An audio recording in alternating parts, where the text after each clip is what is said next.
সালাম ভাই দুর্বৃত্ত অর্থনীতি, দুর্বৃত্ত রাজনীতির ব্যাপারে তিনি সোচ্চার ছিলেন।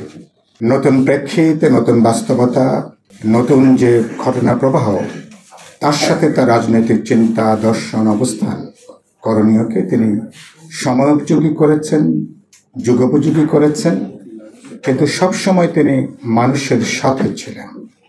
এখানে নেতৃবৃন্দরা আলোচনা করেছেন। তিনি বাংলাদেশে যে বা পাকিস্তানি জমানা থেকে এখানে স্বৈরতন্ত্রের যে উৎস, এখানে একটা দল, একটা জনপ্রিয় দল বা একজন জনপ্রিয় নেতৃত্ব কীভাবে স্বৈরতন্ত্রী হয়ে ওঠে, কর্তৃত্ববাদী হয়ে ওঠে, এবং তার সাংবিধানিক উৎস যে সংবিধান বা শাসন কাঠামো, সেটা তিনি অনেকের চেয়ে অনেক আগে তিনি উপলব্ধি করেছিলেন, চিন্তা করেছেন, বুঝতে পেরেছেন। সেই জায়গা থেকে তিনি তার করণীয়টা তিনি নির্ধারণ করবার চেষ্টা করেছেন। গণতান্ত্রিক রাষ্ট্রের জন্য যেটা গণতান্ত্রিক সংবিধান দরকার, গণতান্ত্রিক শাসন ব্যবস্থা দরকার, জবাবদিহিমূলক ব্যবস্থা দরকার, তিনি তার খুবই স্পষ্টভাবে তার চিন্তা ভাবনাটা খুবই পরিষ্কার ছিল। তিনি মুক্তিযোদ্ধা এবং তিনি বিপ্লবী।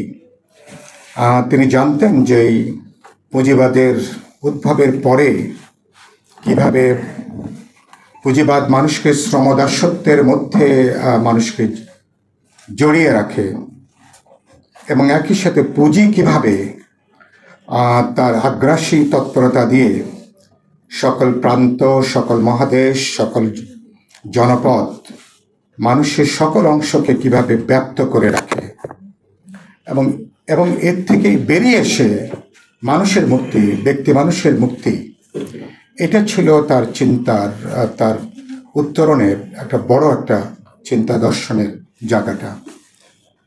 সালাম ভাই সম্পর্কে আমার নিজের লেখার আগ্রহ ছিল, সম্ভব আমারও লেখা হয়নি। যারা উদ্যোগ নিয়েছেন, ভবিষ্যতে যদি সুযোগ আসে আমি নিশ্চয়ই সালাম ভাইয়ের ব্যাপারে আমার লেখার আগ্রহটা আমার আছে, সেটা আমি তারপরে বলতে চাই।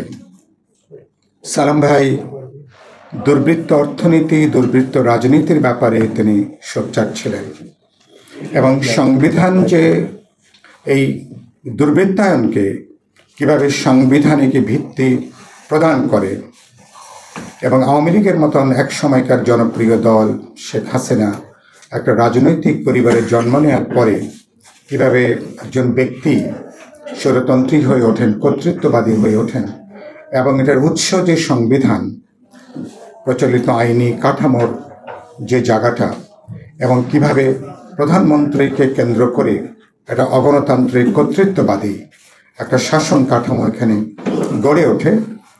এখন যারা আলোচনা করছেন এর মধ্যে অনেকের চেয়ে সালাম ভাই আগে এই সমস্যার সংকটগুলোকে তিনি চিহ্নিত করেছেন, কথা বলেছেন, আলোচনা করেছেন। রাজনীতির এজেন্ডার মধ্যে তিনি এগুলো আনবার একটা ঐকান্তিক চেষ্টা তার এখানে হয়েছে।